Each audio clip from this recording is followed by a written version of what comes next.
আরে কতদিন পর দেখতেছি আমার দেশের গ্রাম, কি যে ভালো লাগতেছে। আমি আব্বি তাল তাল كيف لك امي ابي الرياب بدو وقت طويل جسمك زيد অমতি এগুলি কি কইতাছস বা? حتى كلام العربية। আমি এতক্ষণ আরবিতে তোমাদেরকে জিজ্ঞেস করতেছিলাম তোমরা কেমন আছো। আমরা ভালো আছি রে বাপ, তুই কেমন আছো? আলহামদুলিল্লাহ আনা বিখাইর, মানে আমিও ভালো আছি। বউ তোমার জন্য যে সৌদি থেকে আমি ক্রিম লোশন শ্যাম্পু সাবান পাঠাইলাম সবকিছু মাখো নাই, দেখতে এরকম কালো লাগতেছে কেন? আমি যেমন আছিলাম তেমনই আছি। সৌদি আরবে গিয়া আরবের সুন্দর সুন্দর ফসা ফসা মাইয়া দেখে এখন আমারে কালা কালা লাগতাছে। তোমারে আরাবিয়ান মহিলাদের থেকেও বেশি সুন্দর লাগতেছে। আর চাপা মারন লাগবো না। কি ব্যাপার আব্বি আম্মি সাদিয়া পারুল, তোমরা এরকম পুরান জামা কাপড় পরে দাঁড়িয়েছো কেন? তুমি এগুলো কি কইতাছো? বাড়িতে পুরান জামা কাপড় পরবো না তো কি করবো? যতদিন আমি বাড়িতে আছি ততদিন তোরা পুরান জামা কাপড় গায়ে দিতে পারবি না। আরে আমি সৌদির বাদশা মোহাম্মদ বিন সালমানের কোম্পানিতে চাকরি করছি। আমার আশেপাশে সবাই সবসময় নতুন জামা কাপড় পরে থাকে। আব্বা তুমি এখনো দাঁড়ায় আছো কেন? এই রিয়াল গুলো নিয়ে যাও, টাকা ভাঙে বাড়ি সবার জন্য জামা কাপড় নিয়ে আসো নতুন। আব্বা যাও না কেন? আচ্ছা বিশু রিয়া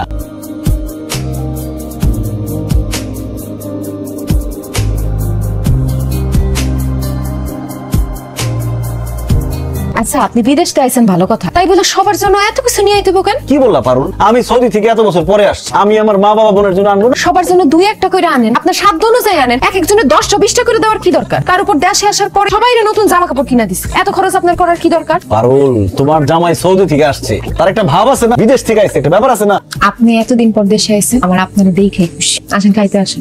মাদাতুত বাকু মানে কি রান্না করছো আর কি? ছোট মাছ, আলু ভর্তা আর ডিম ভাজি। আমি সৌদি থাকতে বড় বড় মাছ আর মাংস খাইতে খাইতে এমন অভ্যাস হয়েছে, এই সমস্ত ছোট মাছ ডিম আলু ভর্তা এসব আমি খাবো না। কালকে সকালে আমি নিজে বাজারে যাবো, বড় মাছ হাঁস গরু খাসি সব কিনে নিয়ে আসবো। কেন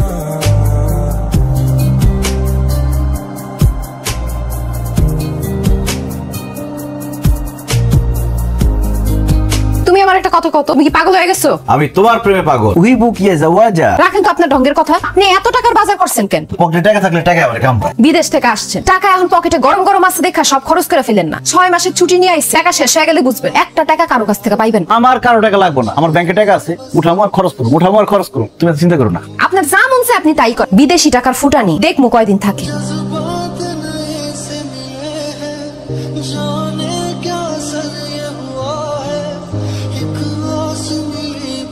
ভাইজান এটা কার হুন্ডা? এটা আমার হুন্ডা আছে কিনছি।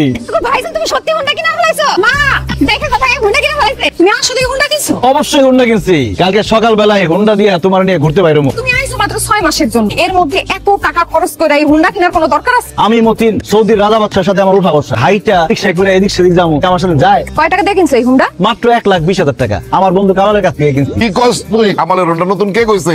মাঝখানে নষ্ট হয়েছে, এরপরে আলমগীরের কাছে বেচতে নিছিল 70,000 টাকায়। দেখছেন আপা, আপনার পোলারে বোকা পাইয়া 70,000 টাকার হুন্ডা 1,20,000 টাকায় সে বিক্রি করছে। আপনি এক্ষুনি কামাল ভাইরে হুন্ডা ফেরত দিয়ে টাকা সব ফেরত নিয়ে আসেন। মুস্তাহিল, আমি যে হুন্ডা কিনছি এটা তো আমি জীবনে ফেরত দিব না। আমার কাছে টাকা আছে, টাকার কোনো অভাব নেই আমার। আর এইসব পেছাল বাদ দাও তো, আব্বা আম্মা দেরি না করে তাদের হুন্ডার পিছে উঠো, এখনই ঘুরাই তোমাকে।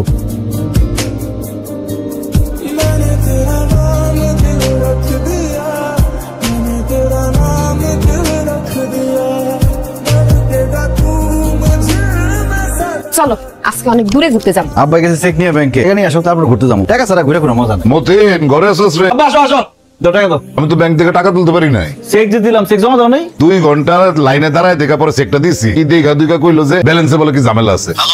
আসসালামু আলাইকুম, আমি আব্দুল মতিন। 50,000 টাকার চেক দিয়ে পাঠাইছিলাম, টাকাটা দিলেন না যে? আপনার অ্যাকাউন্টে আছে মাত্র 10,000 টাকা, আমরা কিভাবে ওনাকে টাকা দিব বলেন? কি বলেন ম্যানেজার সাহেব? আপনার অ্যাকাউন্টে ব্যালেন্স আছে আর মাত্র 10,000 টাকা। কি ব্যাপার, কি হয়েছে আপনার? আমার অ্যাকাউন্টে নাকি মাত্র 10,000 টাকা। কি কোন আপনি? আপনার অ্যাকাউন্টে কয় টাকা ছিল, কয় টাকা খরচ করছেন হিসাব রাখেন না? 6-7 লাখ টাকার মতো ছিল। বাড়িতে এসে এত টাকা খরচ করলাম, কোন যে টাকা শেষ হয়ে গেছে বুঝতে পারি না। 6-7 লাখ টাকা আপনার ব্যাংকের অ্যাকাউন্টে ছিল, আর বিদেশ থেকে বাড়িতে আইসা আপনি এমন ভাবে টাকা খরচ করছেন। আমি আপনারে বারবার কইছি না উল্টা পাল্টা টাকা খরচ করেন না, বিপদে পড়বেন। আপনি ছুটি নিয়ে আইছেন 6 মাস, মাত্র গেছে 4 মাস, আরো 2 মাস বাকি আছে। টাকা পয়সা ছাড়া এই 2 মাস আপনি কেমনে চলবেন? তুমি কোনো চিন্তা করো না, আব্বা মা আছে, বন্ধু বান্ধব আছে, কোনো না কোনো ব্যবস্থা হয়ে যাবে।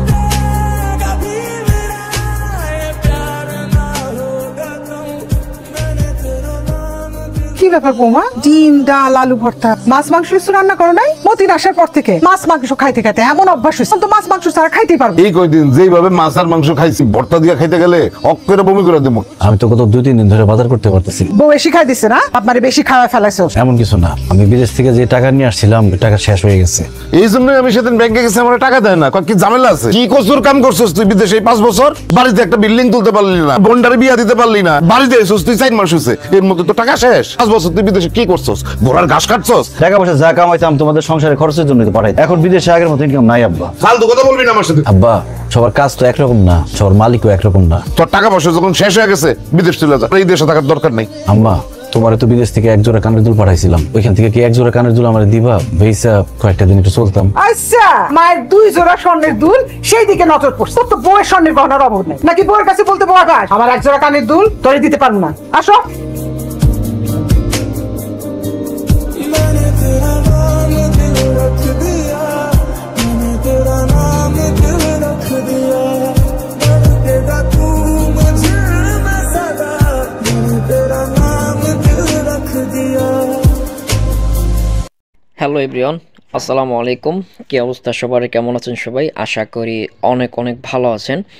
তো আজকের ড্রামাটা ছিল আপনার সৌদি মতিন, নাটকের নাম ছিল সৌদি মতিন, আর ডিরেক্টর ছিলেন আপনার মহিন খান ভাই। তো ডিরেক্টর আপনার এই মহিন খান ভাইয়ের কথা বলি কিছু। তো মহিন খানের ভাইয়ের যে নাটকগুলো, যে স্ক্রিপ্টগুলো লেখে সে, মানে ডিরেক্টর আসলে কিন্তু অ্যামেজিং, অনেক সুন্দর একজন ডিরেক্টর, ভালো একজন ডিরেক্টর। আর বিশেষ করে হচ্ছে নীল আলমগীর ভাইয়ের সাথে ডিরেক্টর বেশি কাজ করছে একমাত্র মহিন খান ভাই। তো ওনার নাটকগুলো কিন্তু আসলে সুন্দর হয়, অনেক সুন্দর। আর অভিনয়ে ছিলেন আপনার জান্নাতুল সুমাইয়া হিমি অ্যান্ড হচ্ছে নীল আলমগীর ভাই, বেস্ট একজন জুটি। ওনারা অনেক কাজ করছে, অনেক অনেক। 2023 সালে যেরকম কাজ করছে 2024 সালেও সেম কাজ করতেছে। ওনারা কিন্তু একদম বেস্ট একজন জুটি, বেস্ট মানে বেস্ট, কী বলবো। ওনাদের ফানি, তারপর হচ্ছে আপনার মানে স্যাড, দুটোর মধ্যে ওনাদের সেম, মানে ভালোই মানায়, অস্থির হয়। আর দেখেন এখানে আপনার মানে নাটকটা কিন্তু রিলিজ দেয় আপনার একদিন আগে রিলিজ দিলে আপনার টোটালি ভিউয়ারশিপ প্রায় 3.5 মিলিয়ন প্লাস করছে একদিনে নীল আলমগীর ভাই। আর কমেন্ট আসছে আপনার 4,500-এর উপরে, দেখলাম ভালো ভালো কমেন্ট, অস্থির। আর এখানে প্রবাসী ভাইরা দেখলাম যে অনেকগুলো কমেন্ট করছে, ভালোই লাগতেছিল কমেন্টগুলো, অনেক সুন্দর সুন্দর করছে। আর এই ফুল ড্রামাটা আপনার আপলোড দেওয়া আছে NAF এন্টারটেনমেন্ট ইউটিউব চ্যানেলে। তো মানে নীল আলমগীর ভাই ইউটিউব চ্যানেলে আপনার আপলোড দেওয়া আছে। ফুল ড্রামাটা দেখবেন, অবশ্য দেখলে অবশ্য সব কিছু বুঝতে পারবেন। আর দেখেন মানে আমি প্রবাসীদের নিয়ে কী বলবো, আপনারা তো অবশ্য খুব ভালোভাবেই জানেন প্রবাসীরা এত এত কষ্ট করে প্রবাসে, দেশের বাইরে বাবা মা ভাই বোন স্ত্রী সবাইকে সুখে রাখার জন্য এত এত কষ্ট করে। কিন্তু সেই কষ্টের ফল কিছু কিছু প্রবাসীর এমন হয়ে দাঁড়ায়, এমন কাল হয়ে দাঁড়ায়, যা ইনকাম করে সব বাড়িতে দিয়ে দেয়। বাড়িতে দিলে তার ফ্যামিলি আছে, তার ছোট ভাই, তার ছোট বোন, সবাইকে মানে রাজরানী করে রাখে, রাজা করে রাখে। কিন্তু যে কষ্ট করে ইনকাম করতেছে তার কোনো নাম গন্ধই থাকে না। বাস্তব অনেক আছে, অনেক আপনারা দেখছেন। তো এই নাটকের ভিতরে যদি এরকম কিছু ছোট্ট একটা ক্লিপ যদি মানে একটু তুলে ধরতো আরও সুন্দর হইতো নাটকটা, মানে অস্থির কিন্তু হইতো। তো কিছু মনে করবেন না মহিন ভাই, মানে এটা বললাম আর কি, কথার কথা।